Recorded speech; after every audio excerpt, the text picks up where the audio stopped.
você que vai garantir que eu possa expressar sempre a minha opinião com base na verdade. Você pode entrar em www.paulofigueiredoshow.com/apoie, o link está aqui na descrição, e além de conhecer o meu site, que está muito legal, tem todas as notícias, artigos que você precisa ver, etc. Todas as minhas redes sociais estão lá. Tem duas formas de apoio. Uma baratinha, $7 por mês, que com o cupom de desconto que está aqui na descrição fica 5 por mês. Mas esses, os que estão prosperando, que Deus abençoou, que viajam, que compram carrão, que estão com relógio de marca, esses eu convido a se tornarem não só meus apoiadores, mas meus patronos Gold. $49,99 por mês ou $41 no plano anual. E aí você vai ser realmente meu patrono e vai ter um grande peso em apoiar o que eu faço. 2 semanas. Mentira, né? Na quinta-feira eu estava aqui falando justamente sobre eleição americana. Quem não assistiu, eu fiz um programa durante o feriado, um programa longo explicando exatamente como funciona a eleição americana. E, claro, a grande notícia que todo mundo comentou nos últimos dias foi a notícia da condenação do Donald Trump. E eu vi bons comentários a respeito, a minha amiga Ana Paula Henkel fez uma boa live a respeito, com ótimos comentários, como sempre. E, é claro, né, a essa altura vocês já sabem do que se trata. O Trump foi condenado, em tese, por falsificar registros comerciais, né, registros contábeis, em 2017, para encobrir os pagamentos que ele fez à prostituta lá, a atriz pornô Stormy Daniels, e também a Karen McDougal, em 2016, antes da eleição. Né? Os pagamentos foram feitos em 2016 e 2017. O Trump foi lá, deu uma beliscada na atriz pornô, não vou nem dizer que fez ele muito bem porque ele era casado, mas Trump é conhecido por ser um grande comedor aqui nos Estados Unidos, histórico, né? Ele sempre tirou essa onda, e ele acabou sendo condenado não pelo crime em si, mas por ter classificado esses pagamentos de uma forma que não deveriam ter sido classificados. Ele, obviamente, queria esconder da Melania e da opinião pública esse negócio, o dinheiro que ele pagou para ela calar a boca e não contar para todo mundo que ele tinha dado uma beliscada ali. E, no final das contas, o Estado de Nova York decidiu que isso deveria ter sido, pelas regras eleitorais, isso deveria ter sido classificado como uma despesa de campanha, porque ele fez isso para que a imagem dele como candidato não fosse prejudicada. E isso é um ponto interessante, porque o Trump, essa coisa do Trump ser um grande comedor, isso pega muito mal aqui com os evangélicos, com a direita americana. Tem uma diferença entre o perfil do conservador americano e o conservador brasileiro. O conservador brasileiro é meio Joaquim Teixeira, né? Chega sexta-feira, cerveja, derby, prostitutas e como é o nome do carro do Joaquim Teixeira? Carro, prostituta, cerveja e sexta-feira à noite está liberado, né? Esse é o conservador brasileiro, é uma coisa meio assim, faz parte da cultura conservadora brasileira. A cultura conservadora americana, que vem do protestantismo com uma enorme influência puritana dos Estados Unidos, não. Então aqui ser um grande comedor não é uma coisa bem vista em parte do eleitorado de direita, opalão, o pessoal está falando aqui, o pessoal de direita aqui nos Estados Unidos, os conservadores tendem a ter uma posição. E por isso o Trump teve muita rejeição do eleitorado evangélico americano em 2016. Isso aconteceu muito fortemente. Depois, as pessoas viram que a postura dele era pró-vida, que era pró-valores cristãos, pró-cristianismo, etc, etc. E, claro, do outro lado estava Hillary Clinton, Joe Biden, né, o que mata bebê e esse tipo de coisa. Então, ele fez isso para esconder aquele caso. E claro que o que a gente está assistindo, né, nesse momento é um sintoma muito parecido com o que está acontecendo no Brasil, nos Estados Unidos, que é a utilização de um expediente fajuto para você eliminar o candidato mais importante da direita, através do judiciário. Então, a semelhança é gigantesca. E aí você tem tudo que tem de errado nesse caso, né? Você tem a questão da prescrição. Em Nova York, esse era um crime que prescreveria em 2 anos. O negócio foi em 2016, o cara está sendo condenado em 2016 e 2017, né? A acusação só foi feita em 2023, então já deveria ter prescrito há muito tempo. Tem a questão de ter sido supostamente uma violação de um crime federal, sendo processado por uma corte estadual. Tem o fato de que as principais testemunhas do caso são uma atriz pornô que foi condenada numa corte civil a pagar indenização de $500 mil para o Trump, justamente por causa desse caso, e também a outra estrela testemunha, que é o Michael Cohen, que foi condenado por perjúrio por mentir a respeito do próprio Trump. Então, aliás, o advogado, né, o ex-advogado do Michael Cohen, deu um testemunho no Congresso dos Estados Unidos dizendo que o Cohen não tinha nada para acusar o Trump, mas que ia fazer isso como um jeito de se livrar da cadeia. Então, até isso tem, né, meio que a delação premiada forçada, colaboração forçada. Você tem a questão do júri, né, o júri extremamente tendencioso, um lugar onde o Trump teve, sei lá, menos de 5% dos votos, um reduto democrata. E existe uma razão pelo qual os Estados Unidos nunca processam presidentes ou ex-presidentes. E isso é interessante para vocês observarem, porque tem, assim como há as semelhanças, há as diferenças. Nos Estados Unidos, quem condena alguém por um crime não é o juiz, é o júri. O júri popular, o júri das pessoas que moram naquele lugar. No Brasil é um juiz. E qual o problema de você ter uma condenação por júri para um sistema onde o político está sendo julgado, né? Um político nacional? É porque é muito difícil você ter imparcialidade.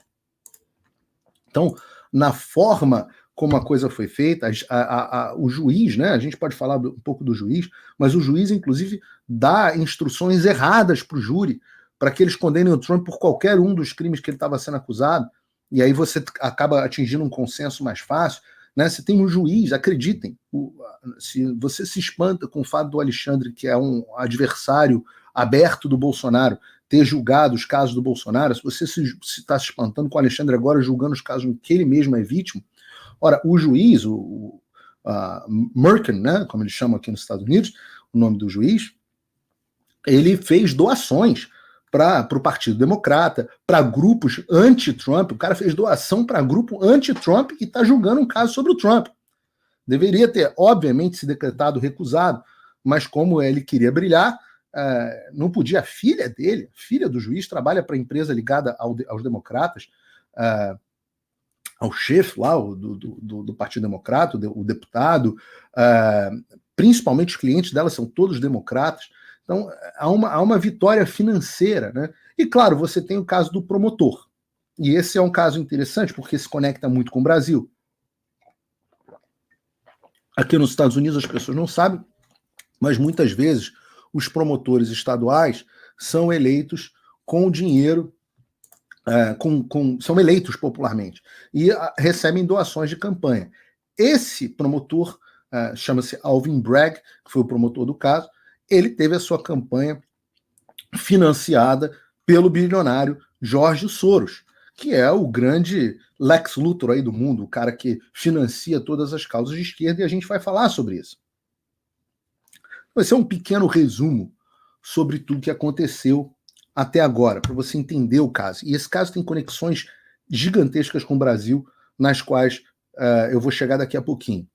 Mas a primeira pergunta que está todo mundo fazendo agora, e que eu recebo todos os dias no Instagram e tudo mais, é o que acontece se o Trump for preso, né? Será que ele vai ser preso? Será que o Trump vai ser preso? E a bola está dividida, né? Tem gente aqui nos Estados Unidos que aposta que não, tem gente aqui nos Estados Unidos que aposta que sim. Eu estava na turma que apostava que não.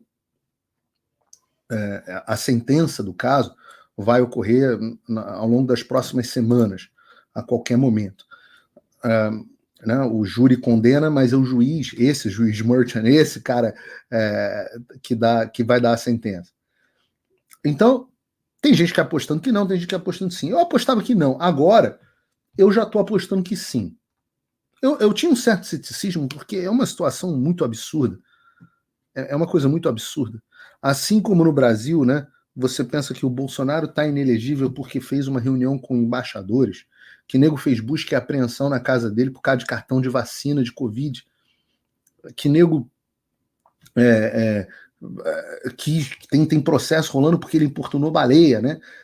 Agora foi arquivado, Matinha, tem processo por causa de negócio de joias, né, de presente que ele ganhou, que ele devolveu. Assim, Mas aí você pensa, nos Estados Unidos não são uma república de banana. Essa tem sido a grande discussão aqui. Pô, nós viramos uma república de banana. Esse é o tipo de coisa que a gente vê acontecendo nas repúblicas de banana. Fala república de banana, e dá um dia para contar essa história inteira da República de Banana, mas a República de Banana serve para classificar todos nós, todas as democracias sul-americanas e centro-americanas, que presidente é preso, depois cai regime, não tem devido processo legal, é tudo feito nas costas por conveniência política, golpe contra golpe, por aí vai. E eu digo que eu mudei de opinião porque eu passei a analisar a conduta do juiz desde o início do caso e estou olhando o desempenho do Trump e eles estão vendo que, e a gente vai falar sobre as consequências eleitorais, eles estão vendo que é necessária o envio do Trump para a cadeia, é a única esperança deles, é a última esperança deles de impedir que o Trump seja eleito. Porque nas condições atuais normais, a chance do Trump ser eleito presidente dos Estados Unidos hoje é de 60% a 70%. E eu não estou nem falando do Paulo, não. Eu estou falando da casa de aposta, das projeções do Decision Desk, de outros institutos que têm um histórico bastante bom. Então, você pensa o seguinte, o juiz já foi, ele já está all-in, ele já está afundado até o pescoço. Ele não tem por que parar agora. O incentivo dele, a plateia dele, os chefes dele querem que o Trump seja preso, encarcerado. E não me entendam mal.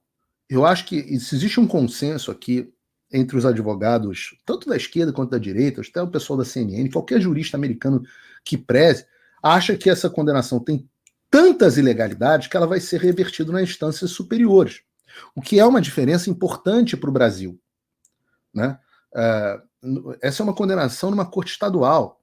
Então, ela tem a Corte de Apelação do Estado, depois tem a Suprema Corte do Estado, e um caso desses pode ir parando até na Suprema Corte Federal, né? Suprema Corte dos Estados Unidos, que é que hoje, inclusive, está discutindo ainda qual o tamanho da imunidade que o presidente tem ou não tem, e isso pode afetar o caso.